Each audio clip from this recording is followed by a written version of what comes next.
Hello guys, how's it going? My name is Dal, and we got even more class changes coming out for the patch 11.05 over on the PTR Realms, which is the build for the WoW's 20th anniversary. And while the update still hasn't gotten a release date, it should be coming out sometime soon, data mined for maybe October 20th or around that time period.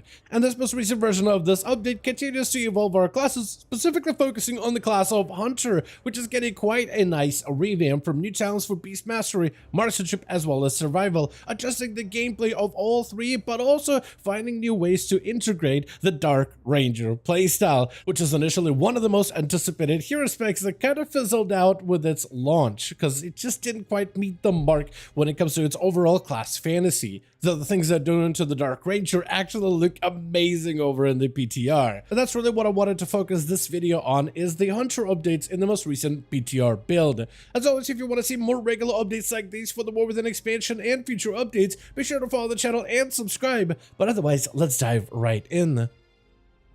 So the last time we took a look at the class of Hunter, we saw a lot of work being done towards the Dark Ranger playstyle, which got a lot of cool thematic components behind it. The Dark Ranger, out of all of them, between Pack Leader, Sentinel, Dark Ranger, a lot of players were excited for the Dark Ranger in terms of what it may eventually evolve into during the development of Alpha and Beta. And the only thing they really did on the live realms is incorporate Black Arrow as an ability. And that's really about it. And I guess there's some shadow damage effects to it as well, but there was just no thematic component that really fit the name. And they're really trying to make that change this time around with this update by bringing in more flavor and more cool thematic components into the Dark Ranger that I think is starting to shape up a little bit better. Last time we took a look at this, Dark Ranger ability of Black Arrow basically now replaces your kill shot. So any way the kill shot interacts to the playstyle, it is now going to be a Black Arrow that does instant shadow damage and then trailing dot damage over time. And there's a bunch of other talents that can interact with it as well. On top of it, they also made the talent of Death Blow something that is core to all Hunter specs. Kill Command or Aim Shot for Marksmanship Hunter and a couple of other abilities depending on the spec all have a chance to proc Death Blow. And Death Blow basically allows Kill Shot to be used on any target regardless of their health, which allows the Dark Ranger ability of Black Arrow to be used much more regularly, while also still allowing it to regain certain other components like battles, which allows it to be used during the opener, as well as interactions where casting Black Arrow has a chance to grant Death Blow effect, so you can cast another Black Arrow, and then even things where your auto attacks now bypass the damage as pure shadow damage, and all of those things also have a chance to grant Death Blow, as well as some of the more spec specific things that allow you to use Kill Shot outside of regular uses. So it allows the ability to be a lot more incorporated and ingrained into the playstyle of Hunter, with Death Blow becoming a baseline, and with every spec having some kind of a way to play around Death Blow type effects. It allows Black Arrow to be integrated as a regular combat ability a lot more regularly, which is really cool to see. And for the Dark Ranger, it becomes a much more prominent ability that deals significantly more damage if I can find the right numbers here. But yeah, Black Arrow is doing a decent bit of overall instant damage as well as trailing dot damage, and then the rest of the shadow damage components also have a little bit extra value gained there too. Then there's other flavorful things such as Murder of Crows, for example, with Banshee's Mark, where Murder of Crows becomes, instead of physical damage, pure shadow damage that bypasses enemies' armor, and initial attack of Black Arrow has a chance to summon Murder of Crows on a target, but also specs like Beastmaster can use the ability of Murder of Crows or get the dot effect of Murder of Crows much more regularly. Then there's the capstone component of Withering Fire, whenever you activate either for Bestial Wrath and Beast Mastery, which has a bit more of a delayed component, or whenever you activate True Shot as a marksmanship, it has much more of an immediate component. You surrender to the darkness, becoming almost like an avatar of the Banshee Queen herself, and is a very versatile component of this playstyle altogether. It's incredibly fun to play into, and the visual department with those Banshee wings, I think really is just the icing on the cake, honestly. So it's a lot better of an ability in general. It's very bursty. I think it fits both Beast Mastery as well as Marksmanship fairly well, especially for Marksmanship, which is a spec that's basically played or designed around big bursts and true shot windows in mind. And I think overall it makes the Dark Ranger playstyle feel much more of a satisfying choice this time around than it is on live realms, where it's actually been played on live for Beastmaster in particular, but this version I think is a much more improved version. However, they're looking to improve the spec, or the hero spec rather, even further by further adjusting some of the different aspects of it to make sure it's a tight kit. is as cohesive as it can be. First things first, any extra arrows fired by the black arrows from like Withering Fire, for instance, all of those arrows apply their own damage over time effect. So when you have multiple of these arrows cleaving on multiple targets, all of those effects have a dot component all on their own. So if you're able to cleave with black arrows, usually your primary target would be the only one that even got any kind of dot damage on it. But now everything that you hit with black arrow is going to get a dot, which is much better than before. Also, AoE components of Dark Ranger, specifically hero talents such as Bleak Powder. Casting black arrow while your spec's AoE ability is active for Beast Mastery is Beast Cleave. While Beast Cleave is active, Black Arrow now explodes upon hitting the target, dealing shadow damage to nearby enemies, which makes the ability even better than before because of the extra additional AoE damage that it allows for. They buff the damage of this ability by 100%, so it'll hopefully be a fairly highly impactful mechanic of the playstyle. Also, another AoE component called Shadow Surge. This one has also been increased by 100%. Barrack damage from Black Arrow has a small chance to erupt in a burst of darkness, dealing shadow damage to all enemies near the target, damage reduced beyond 8 targets. And I think its damage component is not as good as it can be in AoE with things like Bleak Powder, but I think it should still be pretty solid. Plus, the AoE increases on a spec like Beastmaster Hunter I think are a welcome addition. We saw what kind of damage Beastmaster Hunters were doing during the first few weeks of Season 1 of War Within, with their AoE damage basically being negligible. It almost didn't exist, so they're buffing up this two talents just makes Beastmaster Hunter even better at AoE, which I think they really needed, but I think it's going to be kind of maybe a bit too much for Marksmanship potentially. But from there on though, we do have some new stuff for Beast Mastery, Marksmanship, and Survival Hunters in particular. Last time we took a look at Beast Mastery spec, it saw a number of talent spec changes. And it even gotten a couple of more interesting options around the ability of Cobra Shot, like having auto attacks that could proc Cobra Shot for free, for instance. As well as an adjustment to a couple of talents in terms of different positional abilities, and the way that they changed Barb Shot, where it now has a much longer of a buff window for your pet, allowing Beastmaster Hunters to spend less time reapplying Barb Shot and maintaining Barb Shot, and more time pressing other abilities outside of just Kill Command. So things such as Kill Shot or the new modified Black Arrow is going to take a lot of those new globals. Besides this, we saw new adjustments this week with things like Basilisk Collar being reduced a little. Basilisk Collar damage has been reduced down to 2 and 4% depending on how many talents points you invested into it. Previously, it would increase the damage of your pets by 5 and 10% per active periodic effect. This is actually quite a significant nerf, especially if you enjoyed the 1-minute bloodshed windows, and it might make that other side of the coin with Call of the Wild potentially a little bit better, but that's a significant change when it comes to reducing your pet's overall effectiveness. Though baseline things such as Kill Command are seeing a 20% damage increase, and when pets deal more damage, I think generally it's a big boon for Beastmaster Hunter. Also, the ability of Multi-Shot apparently got buffed up by 300%. I always found those kind of like big damage number buffs very interesting. Like an ability got buffed up by 300%, but if the ability did like 2 damage before, then I guess those buffs, like, it sounds exciting, but it's not really that exciting, is it? In the left-hand side of the talent tree, they have some talents that are very Cobra Shot focused, with one below them called Serpentine Rhythm. Casting Cobra Shot increases its damage by 25%, stacking up to 6 times. Apparently they actually changed it, it just doesn't reflect on the tooltip,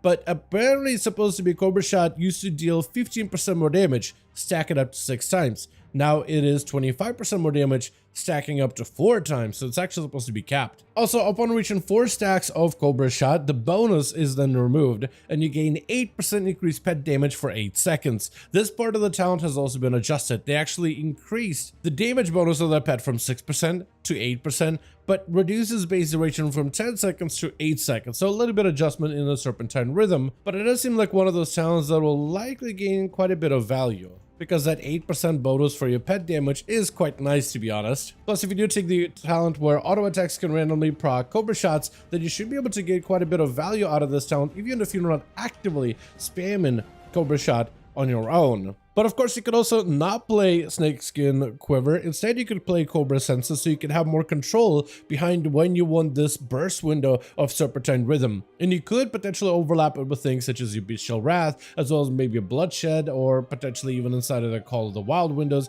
in order to give your pets as much of a damage buff as possible. So it's also interesting in that regard how you could have that buff active with some of the other cooldowns available. As for Beastmaster Hunter and the Dark Ranger synergy, we see a few changes such as the extra black arrows fired from Hunter's Prey. Now also apply the periodic effect, which means even more damage over time component. It allows the ability of Black Arrow to have a little bit more cleave potential for Beastmaster Hunter in particular. Also, Phantom Pain, the talent choice over here, which is against the Ebon Bowstring, where basic casting Black Arrow has a chance to reset it so you can cast Black Arrow again. Phantom Pain allows Kill Command to damage all targets afflicted by Black Arrow. 8% of that damage is dealt replicated to the target afflicted by Black Arrow, which allows for some cleave components, and it's kind of just a nice way for Beastmaster to gain a bit more AoE damage, which I think they really needed. Then we have the spec of Marksmanship, where we're actually seeing, first of all, a tier set adjustment for this spec in particular, specifically when it comes to the 4-set tier set bonus. Consuming precise shots increases the damage of your next aim shot by 20%, but now stacks up to 1 times. So the increase the damage that this would do, instead of 10% per stack, now it's 20%, but you only get 1 stack, so basically allows you to get your 20 stacks much quicker.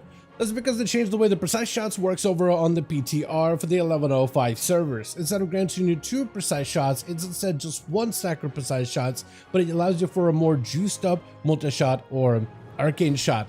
Precise shots, you generate a lot of those, but if you, let's say, have other abilities that are on a higher priority, like if you're about to cap on charges on your aim shot, you'll actually will cannibalize those procs of precise shots to cast higher priority abilities. But this change allows you to invest less globals to be able to capitalize and use up all of the stacks of precise shot with just 1 stack instead of 2.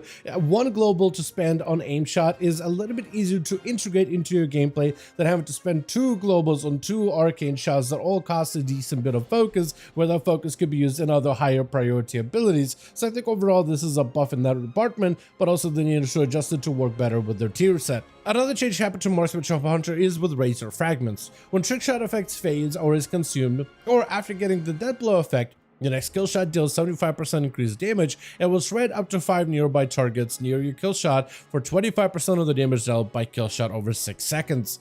Which gives Killshot the ability a little bit more of a bleed AoE component, and is going to be how it's going to be integrated as an AoE ability for Marksmanship in particular. What it did is it allowed this damage over time effect of Razor Fragments to be a roll into effect, as in it allows this to be a periodic dot that rolls into the next dot, almost like building up into a snowball. The way I understand it, it's going to be very similar to that of a Fire Mage Ignite, which continues to build and build as a big dot, or things like Devouring Plague from Shadow Priest, which also, if you use, let's say, 2 or 3 of them in a row, that damage builds and builds into the next one. So if, let's say, you already have a Razor Fragment roll on a target, it's about to fall off, almost all of the bleed is gone, and you hit them with a new Razor Fragment, that leftover dot gets added into the new dot that you applied to make sure that none of that damage goes wasted, which I think just makes the dot effect a bit more efficient, especially if you get a bunch of procs of Razor Fragments. Another thing they did for Marksmanship Hunter is the Master Marksman ability, which allows you to gain a bleed when you critical strike an enemy.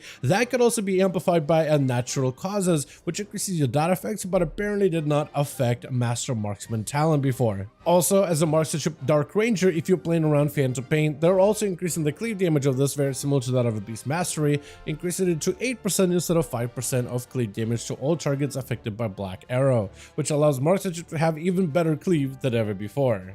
And lastly, we have the spec of Survival Hunter, which saw a number of changes from last week, majority of which was mostly focused on cleaning up the rotational buttons. Like Death Blow is going to be a basic component of Survival Hunter. Normally it's something that would be achieved through the talent of Sikkim, which was more of a choice whether you wanted to play around kill shots or not. But now you gotta get to play around kill shots no matter what you do. And kill shots deal a significant bit of damage that you definitely want to empower with the tip of the spear and kill commands. So they're trying to clean up the rotation a bit, primarily most of which is in the AoE department. This is adjusting to Butchery ability, increasing its damage by a bit, by a huge number, but no longer giving it 3 charges. Instead, it just has a 13-second cooldown. They're also adjusting the way that it works with other abilities, like Merciless Blow no longer makes it so after you Butchery, your next Mongoose Bite or Raptor Strike cleaves targets. Instead, it just gives Butchery a massive bleed over 8 seconds. And they've been amping up some of its damage components to make sure that its AoE, which has been adjusted quite a bit,